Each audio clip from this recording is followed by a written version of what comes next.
নমস্কাৰ সকলোকে স্বাগতম জনাইছো আসাম ষ্টাডি ইনফো ইউটিউব চেনেলটোলৈ তো তোমালোকৰ 27 ফেব্ৰুৱাৰী তাৰিখে আছে মেট্ৰিকৰ সোশ্যাল সায়েন্সৰ কোৱেশ্চন পেপাৰ অৰ্থাৎ সমাজ বিজ্ঞানৰ তো গোটেই কোৱেশ্চন পেপাৰখন তোমালোকক এটো ভিডিওৰ মাধ্যমে দেখাই দিম উইথ এনসাৰ তোমালোকে পাই যাবা গোটেইটা কোৱেশ্চন আজি তোমালোকক কমন আহিব গতিকে তোমালোকে ভিডিওটো অকনো মিছ নকৰিবা ধুনিয়াকে ভালৰ পৰা তোমালোকে গোটেই কোৱেশ্চনটা লিখি লোৱা নতুনকৈ চেনেলটো সাবস্ক্ৰাইব কৰিবা তোমালোকক এটা ৰিকুৱেষ্ট কৰিম এনেকুৱা ধৰণৰ ইম্পৰ্টেন্ট ভিডিওখন পাই থাকিব তোমালোকে চেনেলটো সাবস্ক্ৰাইব কৰিবা তোমালোকৰ নিজৰ কাৰণেই ভাল তো এতিয়া আমি বলা ভিডিওটো আৰম্ভ কৰো তোমালোকে ধুনিয়াকে কোৱেশ্চনটা লিখি লোৱা আৰু লিংক আছে আমাৰ ডেসক্ৰিপচনত WhatsApp চেনেলত জয়েন হ'বা কিয়নো WhatsApp চেনেলত ইম্পৰ্টেন্ট ইৰৰ লেটেষ্ট আপডেট আৰু তোমালোকক কমন কোৱেশ্চন আনসাৰ PDF দি থাকো তো তোমালোকে WhatsApp চেনেলত জয়েন হ'বা তো এটা লিখি লোৱা লেটস গো স্টাৰ্ট তো স্টুডেন্টস তোমালোকে প্ৰথমতে চাবা MCQ কিটা অতিকৈ গুৰুত্বপূৰ্ণ তোমালোকৰ পৰীক্ষাত 27 তাৰিখে আহিবই তো তোমালোকে 11 মান চাই লাভ নাই তোমালোকে এইটা ইম্পৰ্টেন্ট ডেট তোমালোকে চাই লোৱা প্ৰথমটো হৈছে পূৰ্ববংগ আৰু অসম নামৰ প্ৰদেশখনৰ ৰাজধানী স্থাপন কৰা হৈছিল ক আছে শিলঙত খ আছে পাকিস্তানত গ আছে তোমালোকৰ বংগদেশত আৰু ঘ আছে ঢাকাত তো ইয়াৰ শুদ্ধ উত্তৰটো হৈছে অপচন যেটো ঘ তোমালোকৰ ঢাকাত তো ইয়াৰ শুদ্ধ উত্তৰ ঠিক আছে এই প্ৰথম কোৱেশ্চনটো উত্তৰ বহুতে জানিব পাৰে না জানিব পাৰে তো তোমালোকে চাই লবা তাৰ পাছৰ কোৱেশ্চনটো হলে কোনজন ভাইসৰয়ৰ শাসনকালত বংগ বিভাজন হৈছে তো এটো কোৱেশ্চনৰ ডাইৰেক্ট উত্তৰটো কৈ দিছো লৰ্ড নেথানিয়েল কাৰ্জনটো শুদ্ধ ডাইৰেক্ট উত্তৰটো কৈ দিলো তাৰ পাছৰ কোৱেশ্চনটো হলে যুগান্তৰ নামৰ সংবাদখনত সম্পাদনা কৰিছিল বুলি তোমালোকক ইয়াত অপচন কিটা আছে ক আছে অমিত লাল খ আছে ভূপেন্দ্ৰনাথ দত্ত যেটো তোমালোকৰ গ আছে অৰবিন্দ ঘোষ ঘ আছে মহিৰাম বসু তো উত্তৰটো হৈছে অপচন যেটো তোমালোকৰ খ টো ভূপেন্দ্ৰনাথ দত্তৰ ইয়াৰ শুদ্ধ উত্তৰ ভূপেন্দ্ৰনাথ দত্তই যুগান্তৰ নামৰ সংবাদখন সম্পাদনা কৰিছিল নেক্সট কোৱেশ্চনলৈ মই আগবাঢ়িছো তোমালোকে এটা ভালদৰে লিখি লবা ভিডিওটো ৰখাই লবা তাৰ পিছত তোমালোকে কোৱেশ্চনটা লিখি লবা পাছৰ কোৱেশ্চনটো হলে বংগদেশৰ একত্ৰীকৰণ হৈছিল তো তোমালোকৰ অপচন ক খ গ ঘ আছে ইনে তোমালোকৰ গাইটো তা টাইমটো লছ নকওঁ তো তোমালোকে খটো চাবা ইয়াৰ খ নম্বৰ উত্তৰটো শুদ্ধ উত্তৰ 1911 খ্ৰীষ্টাব্দৰ 12 ডিসেম্বৰত ইয়াৰ শুদ্ধ উত্তৰ ইনে তোমালোকে কৈ আৰু টাইমটো লছ নকওঁ তাতকে তোমালোকে ডাইৰেক্ট শুদ্ধ উত্তৰটো তোমালোকে বাছি লবা বংগদেশৰ একত্ৰীকৰণ হৈছিল তো কোৱেশ্চনটোৰ উত্তৰ পাছৰ কোৱেশ্চনটো হলে কোনটো শব্দ গান্ধীজীয়ে দক্ষিণ আফ্ৰিকাত প্ৰথমে ব্যৱহাৰ কৰিছিল এটো কোৱেশ্চন বহুতে জানে তো ডাইৰেক্ট উত্তৰটো কৈছো সত্যাগ্ৰহ খ অপচন খ শুদ্ধ উত্তৰ সত্যাগ্ৰহটো ইয়াৰ শুদ্ধ উত্তৰ পাছৰ কোৱেশ্চনটো হলে 1917 চনত ইতিহাসত কোনটো বিপ্লৱ সংঘটিত হৈছিল তো ক আছে ফৰাচী বিপ্লৱ খ আছে আগষ্ট বিপ্লৱ গ আছে ৰুছ বিপ্লৱ আৰু ঘ আছে হিউজ বিপ্লৱ তো কাৰেক্ট এনসাৰটো হৈছে ৰুছ বিপ্লৱ অৰ্থাৎ তোমালোকৰ অপচন গ ইজ দা কাৰেক্ট এনসাৰ 1917 চনত ইতিহাসত কোনটো বিপ্লৱ সংঘটিত হৈছিল ৰুছ বিপ্লৱ তাৰ পাছৰ কোৱেশ্চনটো আহিলে সৰ্বমতি আশ্ৰমত অৱস্থিত তো সৰ্বমতি আশ্ৰম ক'ত অৱস্থিত বুলি তোমালোকে সুধিব পাৰে বা সৰ্বমতি আশ্ৰম অৱস্থিত বুলি দি তোমালোকে অপচনটা ক'ব যে বিহাৰত গুজৰাটত ৰাজস্থানত আৰু নেপালত তো কাৰেক্ট এনসাৰটো হৈছে তোমালোকৰ গুজৰাটত অপচন নম্বৰ গ শুদ্ধ উত্তৰ এটো স্কিপ কৰিছো আৰু তাৰ পাছৰ কোৱেশ্চন হলে মহাত্মা গান্ধীয়ে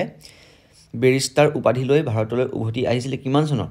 তো তোমালোকৰ ক আছে খ আছে গ আছে আৰু ঘ আছে তো তোমালোকৰ কোনটো উত্তৰ শুদ্ধ হ'ব তো তোমালোকৰ যেটো গ নম্বৰ অপচনটো 1991 চনত ইয়াৰ শুদ্ধ উত্তৰ 1991 চন ঠিক আছে এটা কোৱেশ্চন ক্লিয়াৰ নেক্সট কোৱেশ্চনটো আহিলে তোমালোকৰ মনিৰাম দেৱানক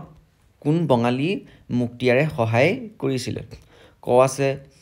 খ আছে গ আছে ঘ আছে ABCD বুলি ইয়াত অপচনটা আহিলে তো বা ইগনোৰ কৰিবা তো তোমালোকৰ ইয়াৰ শুদ্ধ উত্তৰটো হৈছে মধু মল্লিকটো ইয়াৰ শুদ্ধ উত্তৰ মধু মল্লিক পাছৰ কোৱেশ্চনটো আহিলে অসমত দাহ প্ৰথা নিষিদ্ধ কৰা হৈছিল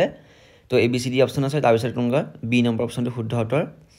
1843 চনত ইয়াৰ শুদ্ধ উত্তৰ তাৰ পাছতে আহিলে তোমালোকৰ এটা অতিকৈ গুৰুত্বপূৰ্ণ কোৱেশ্চন ফুলগুৰি ধাৱা সংঘটিত কিমান চনত হৈছিল তো তোমালোকে শুদ্ধ উত্তৰটো চাবা 1861 চনত ইয়াৰ শুদ্ধ উত্তৰ অপচন বি শুদ্ধ উত্তৰ ফুলগুৰি ধাৱা সংঘটিত 1861 চনত পাছৰ কোৱেশ্চনটো হলে ব্ৰিটিছে টিকট কৰ প্ৰৱৰ্তন কৰিছিল কিমান চনত ABCD অপচন আছে তাৰ পিছত তোমালোকৰ এ টু যেটো তোমালোকৰ অপচন এটো শুদ্ধ উত্তৰ 1848 চনত ইয়াৰ শুদ্ধ উত্তৰ ব্ৰিটিছে টিকট কৰ প্ৰৱৰ্তন কৰাটোৰ কোৱেশ্চনটোৰ উত্তৰ নেক্সট কোৱেশ্চন হলে ভাৰত সম্ভেদ নামৰ গ্ৰন্থখনৰ প্ৰণেতা কোন বুলি কৈছে তো ABCD অপচন আছে তাৰ পিছত শুদ্ধ উত্তৰটো হৈছে অপচন ক জৱাহৰলাল নেহেৰুটো ইয়াৰ শুদ্ধ উত্তৰ ভাৰত সম্ভেদ নামৰ গ্ৰন্থখনৰ প্ৰণেতা হৈছে জৱাহৰলাল নেহেৰু তাৰ পাছৰ কোৱেশ্চনটো আহিলে বিবিধিতাৰ মাজত একতা এই কথাফাকে স্থায়িত্ব লাভ কৰিছিল ABCD অপচন আছে তো তোমালোকে এ হৈছে ভাৰত সম্ভেদ বি আছে ৰামায়ণ চি আছে ভাগৱত আৰু ডি আছে গীতা তো শুদ্ধ উত্তৰটো হৈছে option A is the correct answer Bharat সম্ভেদটো ইয়াৰ শুদ্ধ উত্তৰ কুৱেশ্যন নম্বৰ নেক্সট আহিলে তোমালোকৰ জিঅ'গ্ৰাফিৰ পৰা আহিছে তলৰ কোনটো অনবীকৰণযোগ্য সম্পদ বুলি তোমালোকক পৰীক্ষাত সুধিব পাৰে তো অনবীকৰণযোগ্য সম্পদ তোমালোকে কি জানে তোমালোকে সেইটো ভালকৈ কৰি লোৱা তোমালোকে সেইটো চাই ল'বা যিবোৰ আমি বস্তু ব্যৱহাৰ কৰি যিবোৰ সম্পদ আমি ব্যৱহাৰ কৰি আকৌ তাক ব্যৱহাৰ কৰিব নোৱাৰোঁ মানে তোমালোকে সেইটো বস্তু এবাৰহে ইউজ কৰিব পাৰি তাক আকৌ পুনৰাই ইউজ কৰিব নোৱাৰি শেষ হৈ থাকে তো সেইটোৱে হৈছে অনবীকৰণযোগ্য সম্পদ আৰু ইয়াৰ বিপৰীতটোৱে হৈছে নবীকৰণযোগ্য সম্পদ তো ইয়াত তোমালোকে কয়লাটো এবাৰ ব্যৱহাৰ কৰাৰ পাছত আকৌ ব্যৱহাৰ কৰিব পাৰিম জানো নোৱাৰোঁ সেইটোকে তোমালোকে কয়লাটোৱে শুদ্ধ উত্তৰ পাছৰ কুৱেশ্যনটো আহিলে তলৰ কোনটো বিলুপ্তপ্ৰায় প্ৰাণী তো ক আছে অৰ্থাৎ এ নম্বৰ অপশ্যন আছে এশিঙীয়া গঁড় বি আছে নলগাহৰি চি আছে জিৰাফ আৰু ডি আছে মিথুন বহুতো ষ্টুডেণ্টে কি কৰিব পৰীক্ষাত এশিঙীয়া গঁড় লিখি দিব এশিঙীয়া গঁড় শুদ্ধ নহয় কিন্তু নলগাহৰিটো শুদ্ধ উত্তৰ option B is the correct answer ঠিক আছে এইটো কুৱেশ্যন তোমালোক clear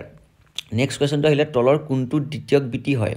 A B C D option আছে তো শুদ্ধ উত্তৰটো মই ডাইৰেক্ট তোমালোকক কৈ দিছোঁ তোমালোকে চাবা অপশ্যন যিটো এ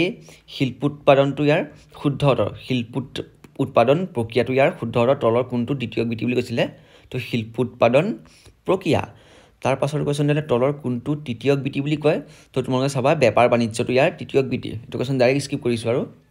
পাছৰ কুৱেশ্যন আহিলে গোলকীয় উত্তাপ বৃদ্ধি এটা কাৰণ তোমালোকে চাবা তোমালোকে অপশ্যন এ আছে স্থানীয় সমস্যা বি আছে আন্তঃৰাষ্ট্ৰীয় সমস্যা আঞ্চলিক সমস্যা আৰু ডি আছে ব্যক্তিগত সমস্যা অপশ্যন যিটো বি তোমালোকে আন্তঃৰাষ্ট্ৰীয় সমস্যাটো ইয়াৰ শুদ্ধ উত্তৰ হ'ব গোলকীয় উত্তাপ বৃদ্ধিৰ এটা কাৰণ নেক্সট কুৱেশ্যনো তোমালোকে এইটো নিজেই কৰিব লাগিব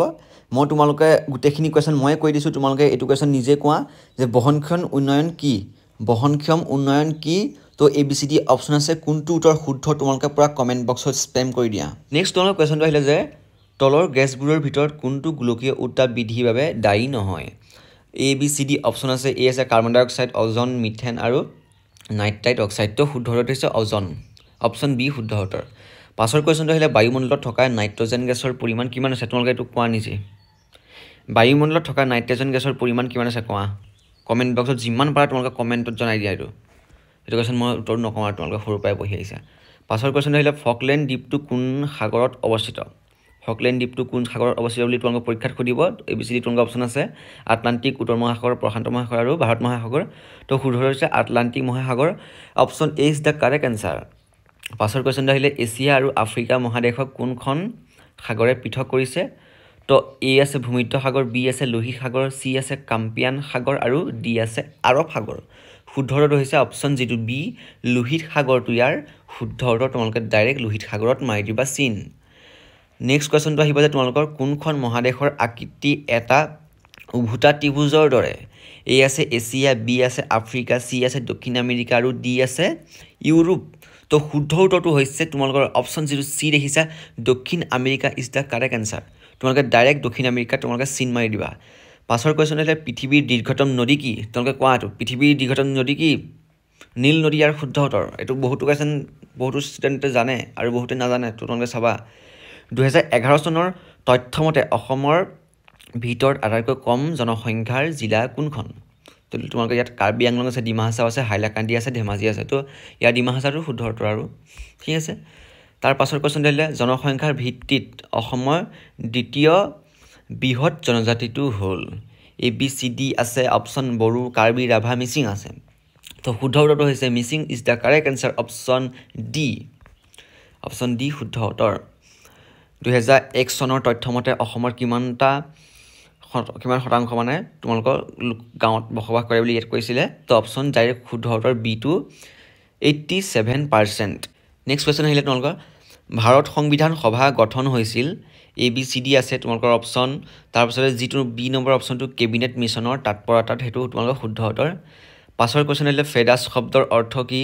তো তোমালোকে এ নম্বৰ আছে যুদ্ধ অথবা শান্তি চুক্তি অথবা সন্ধি যুদ্ধ অথবা ধ্বংস আছে তো ইয়াৰ ভিতৰত শুদ্ধ উত্তৰটো হৈছে চুক্তি অথবা সন্ধি অপশ্যন বি ইটো ইয়াৰ শুদ্ধ উত্তৰ ফেডাছ শব্দৰ অৰ্থ নেক্সট কুৱেশ্যনটো আহিলে যে তোমালোকৰ সংবিধান সভাৰ স্থায়ী সভাপতি হিচাপে নিৰ্বাচিত হৈছিল A B C D option আছে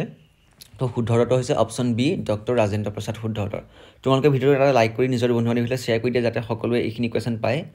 তাৰ পাছৰ কুৱেশ্যন আহিলে সংবিধান সভাৰ প্ৰথম বৈঠক বহিছিলে তো গোটেই তোমালোকৰ কুৱেশ্যনটো আছে কুৱেশ্যনটো তোমালোকক কৈ নিদিওঁ এনে চনটো গাই টাইমটো লছ কৰি লাভ নাই ডাইৰেক্ট উত্তৰটো কৈছোঁ option C is the correct answer option C ঠিক আছে পাছৰ কোৱেশ্যনটো আহিলে ৰাষ্ট্ৰসংঘৰ গুৰুত্বপূৰ্ণ অংগটো হ'ল ABCD অপশ্যন আছে সাধাৰণ সভা নিৰাপত্তা পৰিষদ ন্যায়াৰক্ষী পৰিষদ আৰু সামাজিক পৰিষদ অপশ্যন বিটো ইয়াৰ শুদ্ধ উত্তৰ নিৰাপত্তা পৰিষদ শুদ্ধ উত্তৰ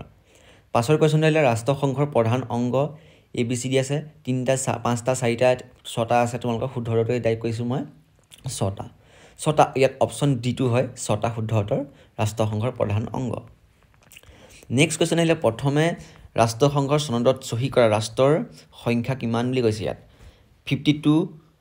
45 51 আৰু 5খন আছে তো ইয়াত কোনখন উত্তৰ শুদ্ধ 5টো ইয়াৰ শুদ্ধ উত্তৰ অপশ্যন ডি শুদ্ধ উত্তৰ বৰ্তমান ৰাষ্ট্ৰসংঘৰ সচিব প্ৰধান কোন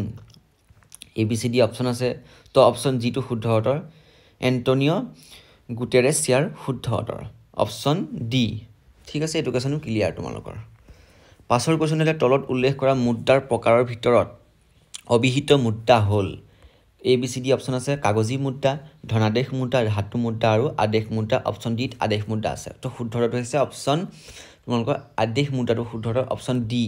অপশ্যন ডি শুদ্ধ উত্তৰ এইটো ইয়াত উত্তৰটোত বি বুলি প্ৰিণ্টিং মিষ্টেক হৈছে তাৰ পাছৰ কোৱেশ্যন হ'লে ভাৰতবৰ্ষৰ কেন্দ্ৰীয় বেংকটো হ'ল ABCD অপশ্যন আছে এ আছে ভাৰতীয় ষ্টেট বেংক বি আছে ভাৰতীয় ইউনিয়ন বেংক আৰু চি আছে ভাৰতৰ ৰিজাৰ্ভ বেংক আৰু ডি আছে ভাৰতীয় ইউনাইটেড বেংক শুদ্ধ উত্তৰটো হৈছে অপশ্যন চি ভাৰতৰ ৰিজাৰ্ভ বেংকটো শুদ্ধ উত্তৰ ভাৰতৰ ৰিজাৰ্ভ বেংক হৈছে ভাৰতৰ কেন্দ্ৰীয় বেংক এইটো সকলোৱে জনাটো অতিকৈ গুৰুত্বপূৰ্ণ ঠিক আছে তোমালোকক এইটো ভিডিঅ'ত গোটেই MCQ ক্লিয়াৰ কৰি দিছোঁ এইকেইটা MCQ তোমালোকে ভালদৰে চোৱা এইকেইটাৰ পৰা তোমালোকৰ পৰীক্ষাত আহিব আৰু তোমালোকক মই অলৰেডি এটা লং কুৱেশ্যনৰ ভিডিঅ' বনাই থৈছোঁ যদি তোমালোকে নাই চোৱা তেনেহ'লে ডেছক্ৰিপশ্যনৰ লিংক আছে সেইটো ভিডিঅ' চাই ল'বা সেইটো পাৰ্ট 1 হিচাপে মই ধৰি লৈছোঁ তো তোমালোকে সেইটো ভিডিঅ' চাই ল'বা সেইটো ভিডিঅ'ত তোমালোকৰ গোটেই 2 নম্বৰ 3 নম্বৰ 4 নম্বৰ 5 নম্বৰ গোটেই কুৱেশ্যনখিনি তোমালোকে তাত আলোচনা কৰা হৈছে আৰু এইটো ভিডিঅ'ত গোটেই MCQ ক্লিয়াৰ তো তোমালোকে নতুন চেনেলটো ছাবস্ক্ৰাইব কৰিবা এনেকুৱা ধৰণৰ ইম্পৰ্টেণ্ট ভিডিঅ'সমূহ পাই থাকিবা আৰু নিজৰ বন্ধু বান্ধৱীলৈ শ্বেয়াৰ কৰা তোমালোকে সকলোৱে 80 পাব লাগিব এইটো ভিডিঅ' চাই তো আজিলৈ ভিডিঅ'টো ইমানে ধন্যবাদ জয় আই অসম